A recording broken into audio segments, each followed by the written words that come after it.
What's up, YouTube? Welcome back to another episode of Battle in the Trenches presented by Climb the Pocket. It's NFL Week 13 edition, and me and Ryan are back to give you the starts and sits at quarterback, running back, wide receiver, and tight end. We had a pretty decent week last week, but hey, it's Week 13. Most likely your final regular season matchup before the playoffs. I know some of you guys are in the playoffs already. That just makes this video even more meaningful. We want to help you win your playoff matchup. We want to help you get you to the playoffs to ultimately win that fantasy championship. If you are not subscribed already, subscribe to the channel. We really appreciate it. Drop a comment of all your starts and sit questions. We will answer every single one. Like the video, and please go over to the website, climbthepocket.com. We got tons of good articles to help you, just like this video, to win your fantasy football matchup. Ryan, what's going on, man? Well, congrats to everyone who probably clicked on this video as the bell rang for their subscription notifications. You have football tonight on, actually. So we're in the middle of week 12 and a half, and I'm excited for football tonight. Hopefully it's not canceled by the time between us recording now on Tuesday and tomorrow, Wednesday, when this video comes out. Big game tonight. I'm kind of staying away from guys in that game, the Pittsburgh game, just because we don't know kind of the outcome. Even though now that I'm re-looking at my list, I've got a couple anyway. But Steve, you're burying the lead here. You've got a new setup for the people. If you want to just not talk about the fact that you've moved into a new house, you're officially a homeowner. Big steps for my co-host here. It's obviously because of all the ad revenue. So thank you for not skipping the videos at the beginning. I don't know if you're getting like hymns or like Harry's razors, but thanks for not skipping those. Our ad revenue's off the charts. It allowed Steve to buy a nice house. So yeah. I'm ready to get into it. Here I am, man. In the new house, the new Climb the Pocket Studios. Here we are, claiming it right now. Soon there'll be a sign behind me. I have to do it. So without further ado, if you want to just skip to your player, there are timestamps below, so we're not going to be hurt. If you want to go right to your player to get that information, we just want to help you win. If that's what does it, go ahead. If you want to stick around for the entertainment, here you go. We're moving right into the stardom quarterbacks, and I will go ahead and start us off with my first stardom quarterback, and that is Kirk Cousins for the Minnesota Vikings going against the Jacksonville Jaguars. Jacksonville, not a great defense. Kirk Cousins playing pretty well, even in a game without Adam Thielen last week, his number one receiver. Justin Jefferson was able to put up a couple touchdowns. They got Chad Beebe into the end zone. Kirk Cousins had a couple good games in a row, and they're going against Jacksonville, like I mentioned, not a great defense. I kind of like them to keep going on this. Now, obviously, last week, Dalvin Cook was a little banged up in that game against Carolina. We did not expect Kirk Cousins to have such a good game. That's probably why he had a good game, because Cook was a little banged up. I think Cook will get going again this week, but that doesn't mean Kirk Cousins can't keep it going. He's riding a hot streak, so I like Kirk Cousins this week. I also like Ryan Fitzpatrick against Cincinnati. I do not expect Tua to play. I like Ryan Fitzpatrick. Last week he had a great game, and Miami's just a better football team when Ryan Fitzpatrick's under center. He gets Devontae Parker into a much better fantasy asset, a much better NFL player on the field whenever Ryan Fitzpatrick was throwing him the ball. I like them to have that connection going. Mike Gesicki's a better player with Ryan Fitzpatrick. So if Ryan Fitzpatrick is out there, these weapons are actually pretty decent, and I like him as a streamer this week as a low-end quarterback two, or a high-end quarterback two, possibly in that quarterback one, high quarterback one upside right there. Going against Cincinnati, we mentioned it last week, their defense is bad. I had Daniel Jones as a start last week. He would have been a great start if he didn't get really injured, really hurt. But I think Ryan Fitzpatrick will be fine going against Cincinnati defense. Not great, so put him in your starting lineup. Who you starting, Ryan? There's going to be a theme here, Steve. I've got a lot of hodgepodge guys in my start sits. We're at the bare bones part of the season where you're kind of just making Hail Mary plays. So the first guy I'm starting is Baker Mayfield. He's probably available on your waiver wire unless you're in a two-quarterback league. He's playing the Titans, who have been pretty putrid as a pass defense. And Baker's usually at his best when he's not trying to do too much. And the game script for this game, there's going to be a lot of Nick Chubb, and there's going to be a lot of Derrick Henry. But if Baker can kind of play within his actual skills and not try to deviate from that too much, we saw it this past week with his connection with Jarvis Landry. Like he's a fine quarterback. And the way Tennessee plays football defensively, I really do think he can see 250 yards and 2 touchdowns. So I really do like Baker Mayfield as a play. I also am starting Taysom Hill at quarterback.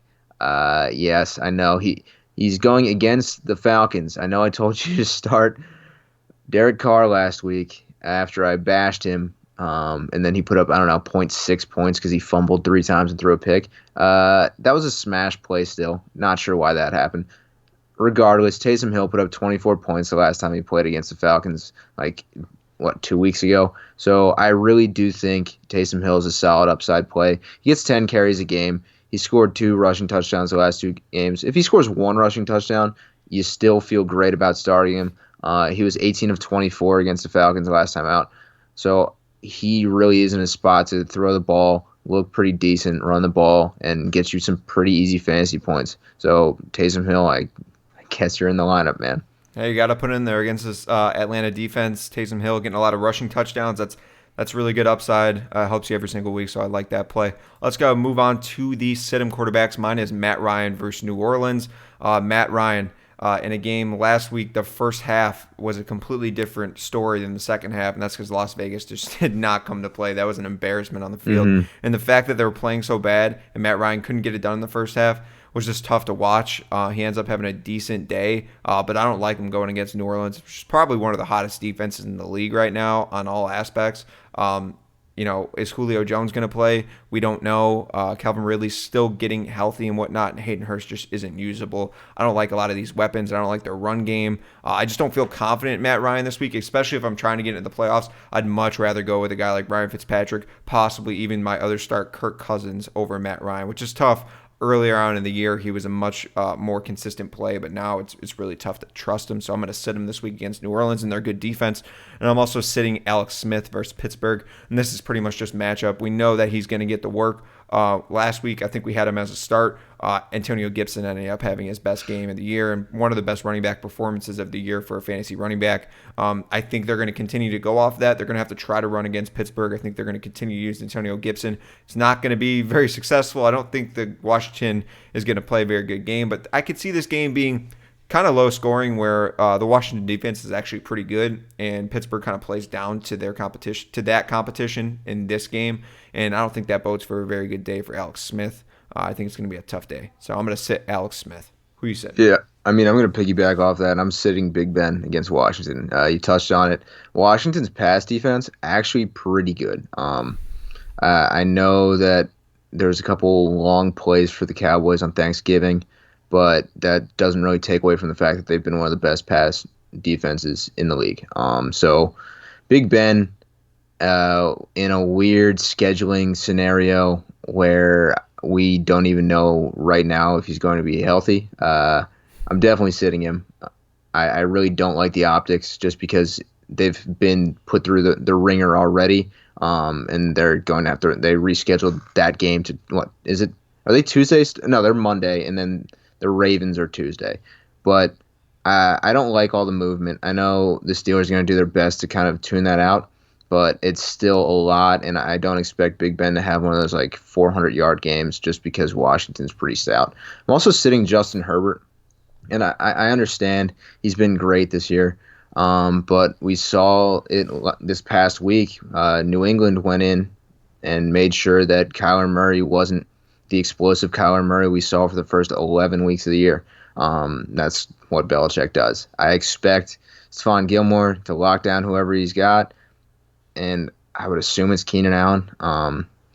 That leaves you with Mike Williams and Hunter Henry, and they're not as scary as the 10 for 120 that Keenan Allen seemingly puts out every week.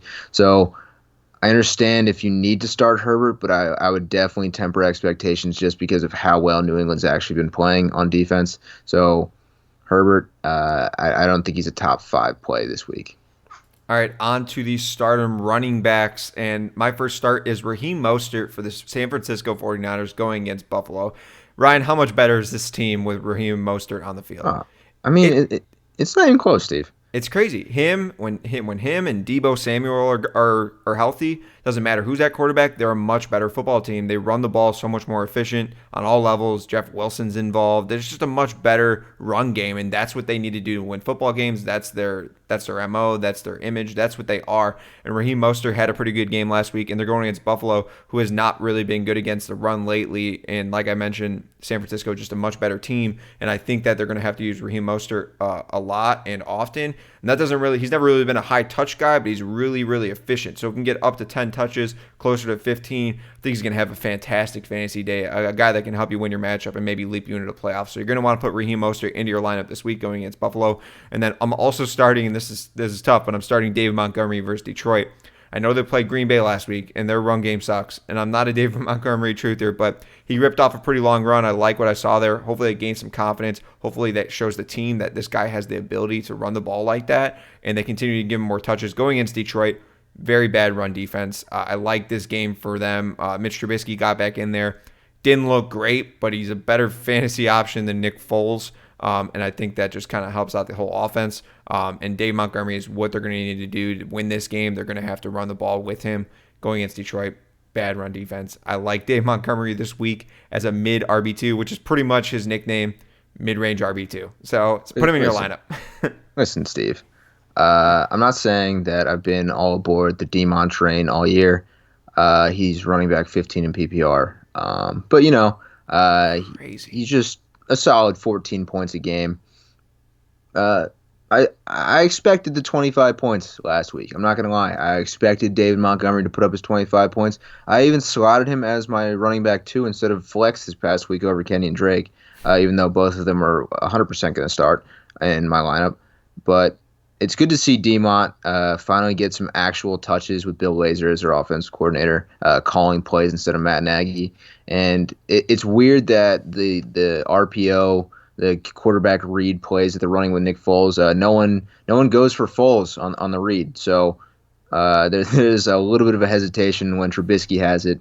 So it's opened up a little bit for D-Mont. But my 2 starts are 2 polarizing guys. And one of them broke your heart this past week. And he broke my heart as well, even though he's not on any of my fantasy teams.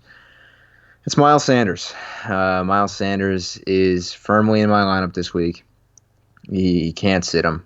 He's playing Green Bay, the team that the aforementioned David Montgomery ripped off 25 points against this past week. Green Bay's bad, but that's not really the story that is going to be the driving force here. If the Eagles decide to do what they've done the last 9 weeks on offense, Doug Peterson will be fired by the end of the year. And they need to redo their entire offensive game plan just because it's maybe the least efficient thing in the entire world. Here's a little stat for you to take home, Steve, from Ruben Frank from NBC Philly. The Eagles are 8th in pass attempts and 31st in yards per pass play. The Eagles are 28th in rush attempts and 3rd in yards per running play. Wow. If that's a scream lost opportunity for a guy like Miles Sanders, a lost fantasy season. Yeah. So he's been good. And for some odd reason, he had his lowest snap share of the year this past week. Don't know what's going on. I think that this is the loudest the Philadelphia fans have been in a while. And I can tell you that Doug Peterson hears them. I actually listened on the way to get my sadness burrito at Chipotle today. Miles Sanders had a spot on the midday radio, and I've never heard a man more dejected ever. And it was tough to hear just because it sounded like he got broken up with, and then the girlfriend made him stay on the phone for another 5 minutes. That's what it sounded like. But I'm expecting a big day out of Miles. I think he needs to bounce back, and the Eagles need to feature him just because Carson Wentz has been absolutely garbage. But my other start, another polarizing guy, Jonathan Taylor against Houston. They need to kind of figure out what they have with him. We're going down the stretch. Houston's a terrible run defense. Houston's kind of in some weird Dire Straits scenario where they're having an outbreak of steroids instead of COVID. And I think if Jonathan Taylor gets cleared by then, he should be the lead back. Wilkins, I think they said yesterday that he's pretty banged up. So Taylor should be in line for most, if not all, of the rushing attempts. They can continue the Naheem Hines experiment. He can have his 5 or 6 targets, but I think Jonathan Taylor steps in and sees, 15 to 20 touches, and I think that's what they need to do to win these types of games. Houston is a bottom of the barrel rush defense, and I think Taylor's a great start. How's this sound? Jonathan Taylor, league winner, playoff time. Love it. Love the start. Let's move on to the sit-em running backs. And I'm setting those Bills running backs, Zach Moss and Devin Singletary, going in San Francisco. I don't like this matchup for them. I think San Francisco is pretty stout against the run. Even though Cam Akers was able to have a decent day against them, that was kind of surprising. But overall, I don't know if I feel confident in the usage in these running backs, which is ultimately why I can't trust them in this matchup. If I'm in week 13, I need to get in the playoffs. Unless it's a deep league, I don't know how you feel very confident putting Zach Moss in there, hoping he gets in the end zone, hoping Devin Singletary somehow has a really good day between the 20s and maybe finds the end zone. It's a lot to just throw on the table with your season on the line. I don't really want to take that risk with either of these guys. If you got to start him, I think I'd probably start Devin Singletary over Zach Moss. At this point, Zach Moss, they're not really giving him the same usage that he was given earlier in the season before he got hurt. But like I said, can't really trust him, so I'm sitting them both on the bench this week. I'm also sitting Duke Johnson, and this might be kind of a surprise because Will Fuller obviously just got 6-game suspension for PEDs, and maybe they're going to have to throw the ball to Duke Johnson a little more. They're going against Indianapolis. I think DeForest Buckner will be healthy again, and once he's healthy, that's a really tough defense. Tough defense to run the ball, tough defense to do anything around the line of scrimmage, whether it's a running back screenplay, a run up the middle, run to the outside, anything. He makes the defense go. I think they bounce back if everyone's healthy this week, and Duke Johnson's going to be the downfall of that. And, last week only 10 carries. Don't like that against Detroit. That wasn't really what we were hoping for. So I'm kind of questioning the usage as well. If he has a good game against Indianapolis, I feel a little more confident putting him in there than next week. But this week, another guy I just can't really confidently trust if I have better options. Who are you sitting? I see a pretty big name there. I think it's time, Steve. I'm looking this person right in the face, and I know that you found this name in the thumbnail, in the little description, and you said, oh, maybe he's going to tell me to start my first-round pick. No, I'm not. I'm telling you to do the exact opposite with this man. You've sat there for 12 weeks, and you've been disappointed, right? You're in this toxic relationship because of your draft capital. He gave you 2 points on Thanksgiving, ruined your Thanksgiving. Absolutely destroyed your Thanksgiving. My brother had him. Bad. He made the turkey taste bad. He really did. He might have ruined Christmas at this point, the way he's been playing. Sit Ezekiel Elliott. I don't know who needs to hear that. I know he's tough to kick. He was the guy you were the most excited about coming into the season. He's let you down. Get out of the relationship. Sit him. He's in Baltimore. That game's going to be like the quickest game of all time. Zeke looks terrible. Like, if you're trying to find like any type of positives from his game, I honestly have not seen a positive in a Zeke Elliott game in weeks. I don't know what's wrong with him. I don't know if Dak got hurt and all of a sudden Zeke's powers are gone, but he's been brutal. I mean, 3 of the last 4 games he's played, he's been under 10 fantasy points. No one's treating him like everyone treated Kenyon Drake or David Montgomery. I don't know why, but he's been brutal, and you deserve relief this week. Where's the fumbleitis talks like Chris Carson got last year when he fumbled like once every 5 games or something like that? Zeke has fumbled so many times this year. Dude, I don't know why he's ducking all of the criticism. Like, I don't understand why. Like, we talk about him like in the moment, like that's bad, Zeke. Like what's going on? But like throughout the week, I guess it's because the Eagles have been so terrible that Zeke kind of gets to dodge any type of criticism. But he's what you call a legal loser right now. Like, he's Joe Mixon from last year. He's going to lose you your league if you keep playing him. So don't play him. And I'm also sitting Damien Harris against the Chargers. Once again, it feels like a game that could be a James White game. Game script doesn't really set up for Damien Harris. As soon as the Patriots felt like that game was going to be close, they turned to James White. it seems like Damien Harris is their guy when they're up in games, and I'm not sure if they're going to be up drastically in this game if they get up at all.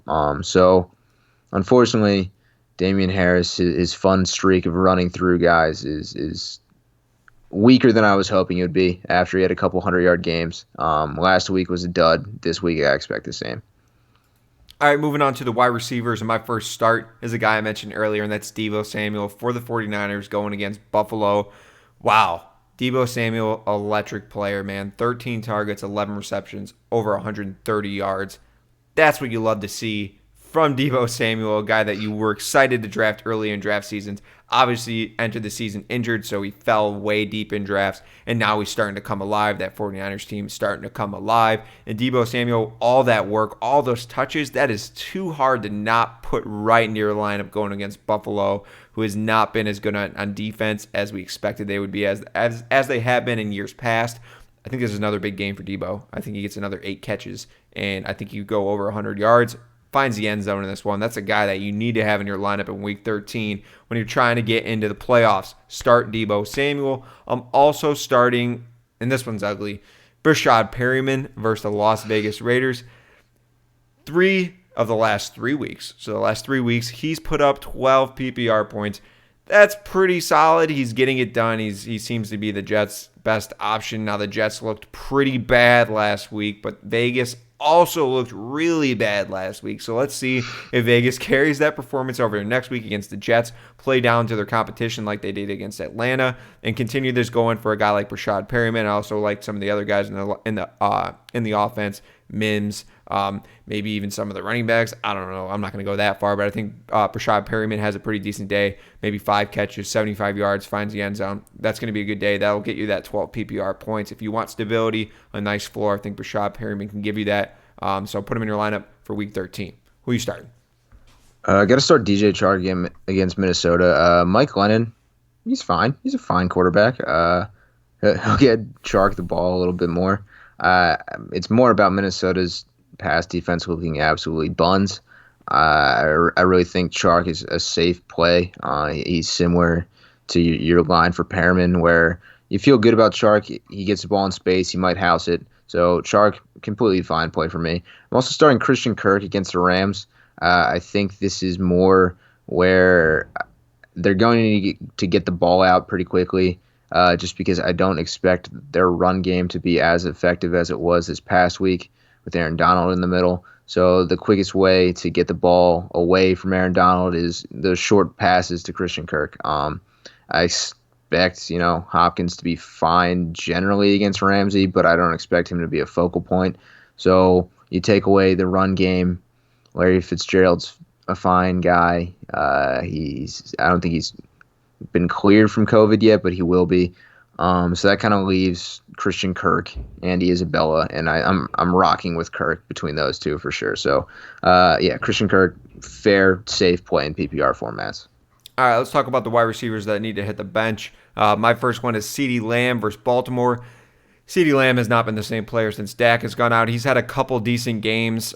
He's only had a couple games lately, even up at 70 yards or so. He's averaging around like 4 to 5 catches a game and not doing much with those catches with Andy Dalton under center.